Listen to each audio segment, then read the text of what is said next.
We're on the hunt for some of the rarest and most coveted beers made in the world.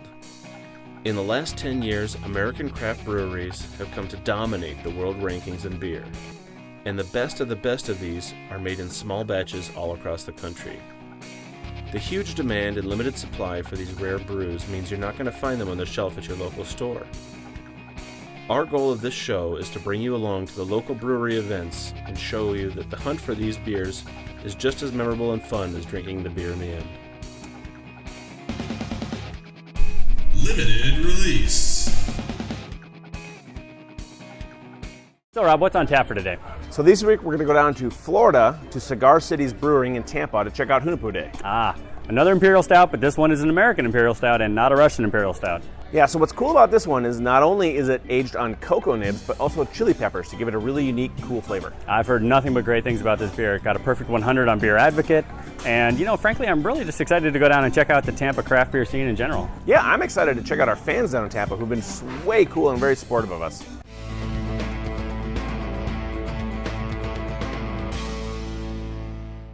Cigar City was founded by Joey Redner in October 2007. He kept waiting for someone to open a kick-ass craft brewery in Tampa where he could go for great beer, but after a while, he decided that he was going to need to be the one to do it. An avid blogger, Joey posted updates throughout the construction of the brewery, which opened in March of 2009. He hired Wayne Wambles, previously from Foothills Brewery in North Carolina, as the head brewer, and they started making beers that they wanted to drink. They started with a 15-barrel brew house and produced 1,000 barrels in 2009. In 2010, they ramped production up to 2,500 barrels, and by 2011, they had to upgrade to a 30-barrel brew house to keep up with demand, and they have more expansion plans in the works. So, Cigar City primarily focuses on distributing within Florida, and they actually have trouble keeping up with even that level of demand. Yeah, it's really not surprising with a brewery like this. When breweries turn out this quality of beer, this kind of cool stuff, the demand goes through the roof. That having been said, I know they're kind of planning to expand. They're going to try to get out into Georgia and Virginia and North and South Carolina. And they recently took a lease on a local restaurant that they plan to turn into a brew pub so that they can focus on pairing their beers with the local Tampa Cuban cuisine.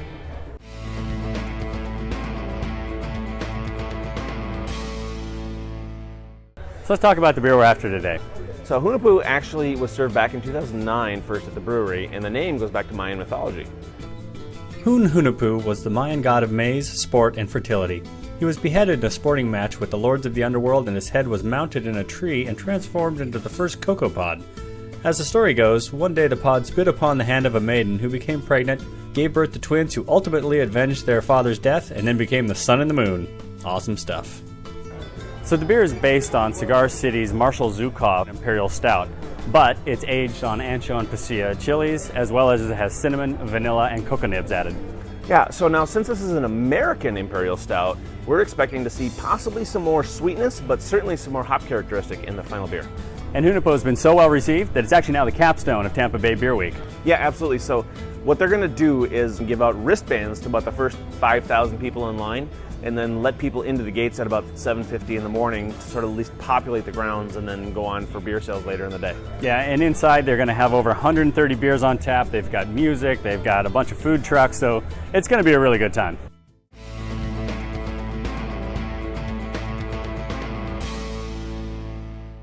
Here we are, we're in Tampa. It's warm out, it's the morning. This is like another one of those lovely venues where we don't have to freeze our butts off to get the beer. Exactly, yes. We got here about 5:30. It's now almost 6:30. There's about 250 people in front of us. And these people are diehards. Probably several hundred people behind us. The line's growing fast, I think. Yeah. 5 a.m. is when the line really starts to move here. I think they're expecting to have between 6,000 to 10,000 people for this event. And this, there's no pre-tickets. They do wristbands at some point, but it's, you just kind of got to get here. It's a good enough number of wristbands that you're probably going to get some beer, but there's 130 beers on tap, so it's going to be a very long day. Do you do a lot of release parties? Yes. What else have you done? I haven't done Darkness. I've done Dark Lord, KBS, CBS release, Dark Horse. Nice. And which one is the most fun? I'm hoping this is going to be the one I had to travel the farthest for.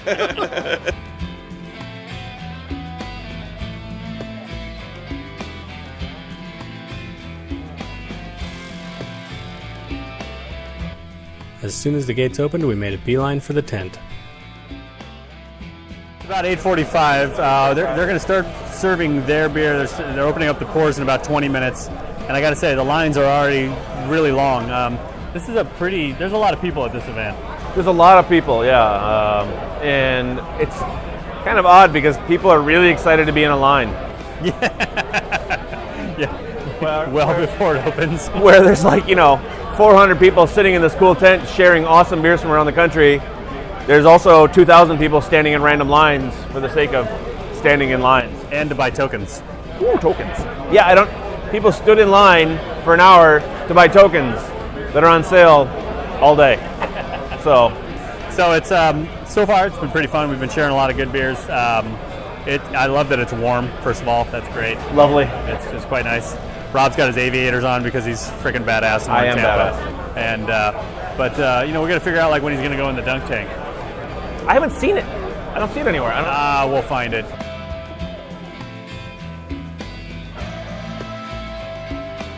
I mean, it's great. I'm glad to see Tampa is starting to become a beer mecca. It's amazing because I moved here about 10 years ago and beer sucked here about 10 years ago. Every bar had the same 5-6 beers, and it's been an amazing renaissance here of beers. And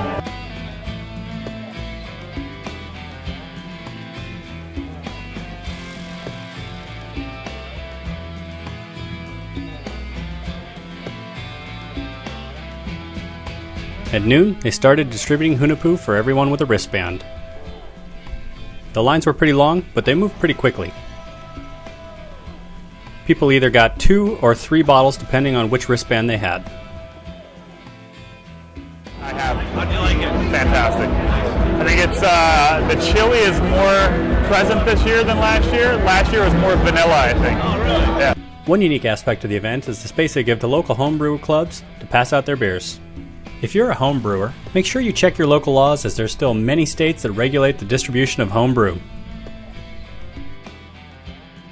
We've got about 10 kegs of our home brew available, as well as there are 4 or 5 other clubs, special operations in South Tampa, Panhandle Serving Brewers, Dunedin Brewers Guild. Our club's called Tampa Bay Beers, and we do events like this all the time. And I brought out a keg of English Mild.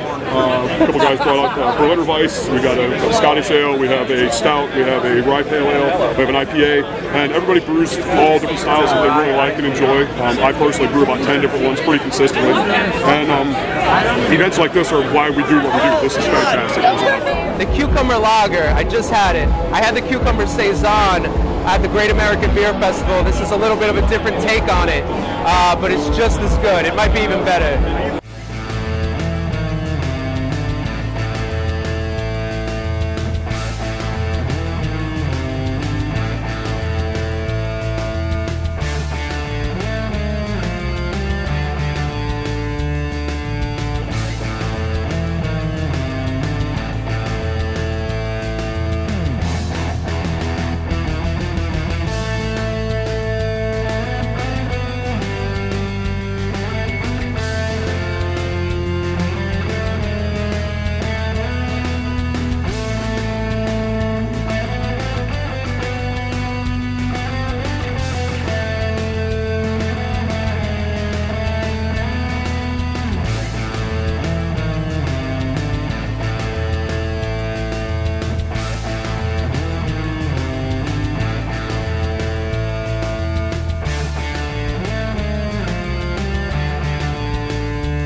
It's actually the odd thing, and I've only admitted this in one other interview. I was in a grocery store in North Carolina, and I wanted ice cream, but I wanted something that was different. Like Edie's Dreamery used to make an ice cream that was called Chili Chili, and it was like a malt-based ice cream with like a mole ripple, and it was really good. Foothills makes a beer called Sexual Chocolate that is a chocolate imperial stout. So looking at both those concepts combined, I started thinking, well, how about we just take it a step further? So I think about food, and I think about fusing different elements from food into a liquid form.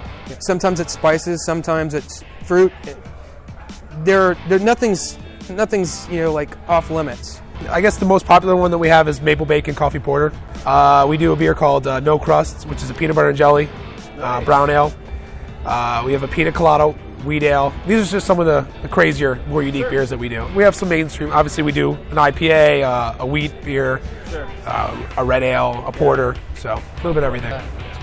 Been a big Berliner movement in Florida. A lot of breweries doing a lot of Berliners and flavored Berliners and fruit with Jonathan Wakefield and Cigar City and us, and so that's kind of become a big part of what are they called? Florida culture. Vice? Florida Vice, or what's the other name we heard? Miami Vice. But well, we're gonna start with 15,000. This is a cute little get together they got going on. But we're gonna probably it's a little Sunday. Yeah.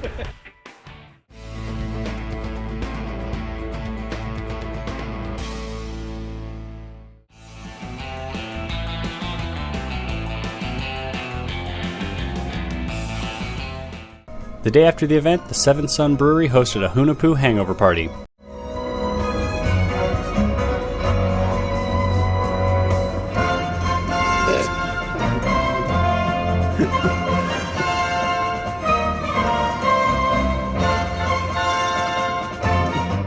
Seventh Sun was founded by Justin Strange and Devin Krebs in late 2011 and has become well known for their unique flavors and focus on Belgians and wheat beer. But the big draw for the day was their donut porter. This is the first annual. We did have an unofficial event last year, but this is the first one that's been where we've promoted it and actually worked in collaboration with Cigar City on the event. So.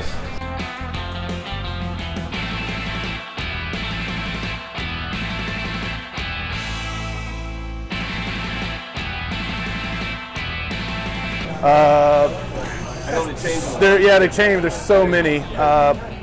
The Midnight Moonlight is one of my favorites. Yeah, the orange graffiti is also excellent. It's just one of their regular beers that they have all the time. The new one they have, the maple bacon glazed donut porter, is fabulous.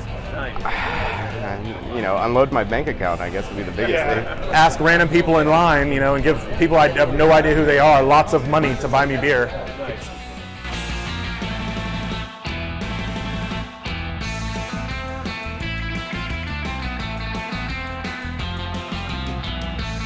We have a 3.5 barrel brew house.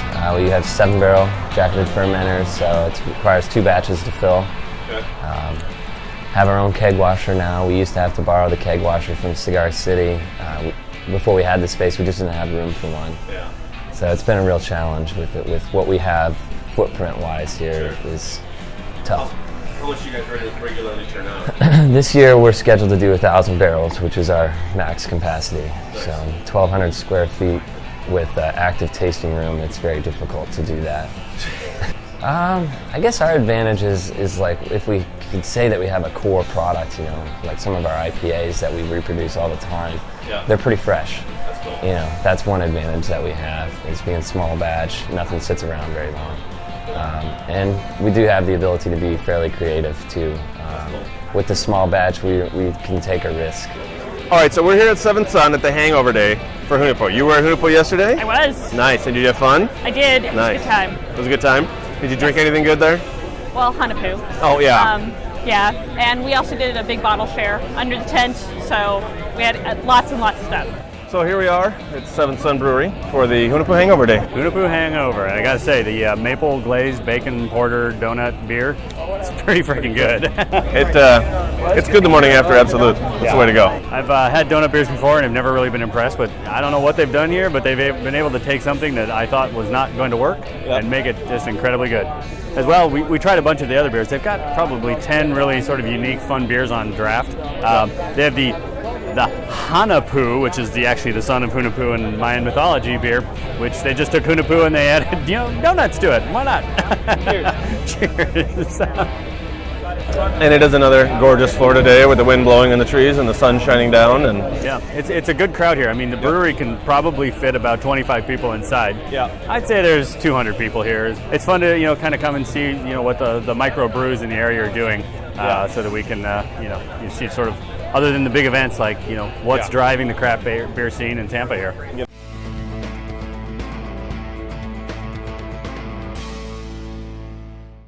So how we do this here?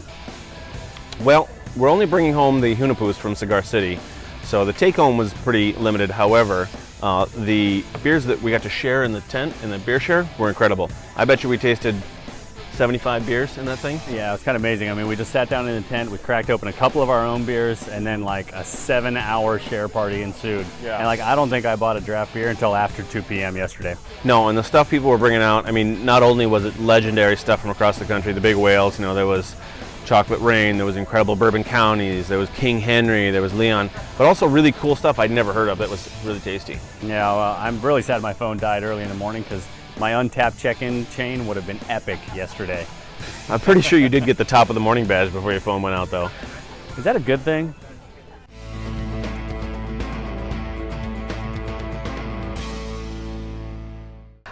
Flavor-wise, this is really a nice beer. It's sweet, but not cloyingly so. It's got a lot of that chocolate, dark baker's chocolate or semi-sweet chocolate in the flavor. At the very tail end, it's got a hint of that little chili pepper burn. There is a little bit of roast in this beer, but not nearly as much as I was expecting in Imperial Stout. I do get some dark fruit in there, a little bit of prune and raisin as it warms up, which is nice, gives it a little more character. Overall, I think this is, first off, heck of a lot better than a Mickey's. It's really a well-balanced beer for such a high alcohol beer. A lot of these really tend to be too sweet, and I think this one really hits that middle mark where it's sweet but not cloying. Nice complex flavors. The chocolate and the chili really come through, but they're not overwhelming.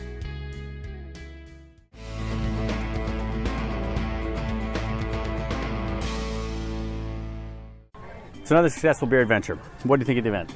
It was a really cool, really fun event. If you can come to this one, absolutely. Not only is it a good party, it's great beer, they're a lot of fun. You're down in a nice warm place in the middle of winter. It was great. It was great. That having been said, it got really crowded, and if they're going to continue to do this next year, and the years future, the brewery is very adamant about not limiting the number of people who can come. So it's going to continue to grow, and they're not going to be able to handle it on their grounds anymore. They're going to have to move to a different location. Yeah, I mean, there were probably over 8,000 people there yesterday, and I got to say, they did as good of a job as they could have, kind of keeping the lines moving, but there were lines. They had a lot of beers on single taps, and it just sort of bottled things up. Yeah, and in fact, they even had to open the grounds early to let the people in and off the street because the police got angry that the line went down the street, around the corner, and into the parking lot of the hardware store. I'm just happy that we were able to get some space under the tent because I couldn't imagine standing outside in the sun for 9 hours. I mean, I would have baked. Well, I cooled off in the dunk tank for a while, so that was nice. Well, what I liked is that they really had a very inclusive event. They had a lot of craft brewers in the back who were able to bring their beers and share them for free, for all the patrons. Home brewers. Yeah. So actually, that was a really cool thing they did here, and I haven't seen that other places where they had all but 4 or 5 homebrew guilds set up in the back, giving away some incredible beers for free. That mango Florida Weissen is outstanding. Yeah, it's just indicative of the strong brewery culture that's just sort of springing up in Tampa here. I mean, Cigar City may be the leader, but they're very supportive of newcomers in the craft brew community in the area. I really like nice weather. Yeah, well, don't get used to that. So, till next time, keep on drinking.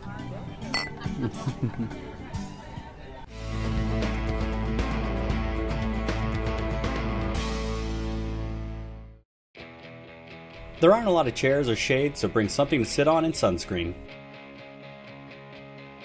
With over 130 beers on draft, find 3 to 4 you really want to try and get in line early for them. Take advantage of the homebrew section. There were lots of great free beers pouring back there. One of the best beer shares we've ever been in was happening under the tent. Make sure to check it out. If you just want some Hunapu bottles, consider coming in the afternoon when they open sales up to everyone. Hunapu Day is part of the larger Tampa Bay Beer Week. Make sure you visit other venues like Pegs and Seven Sun to see other sides of the Tampa beer scene.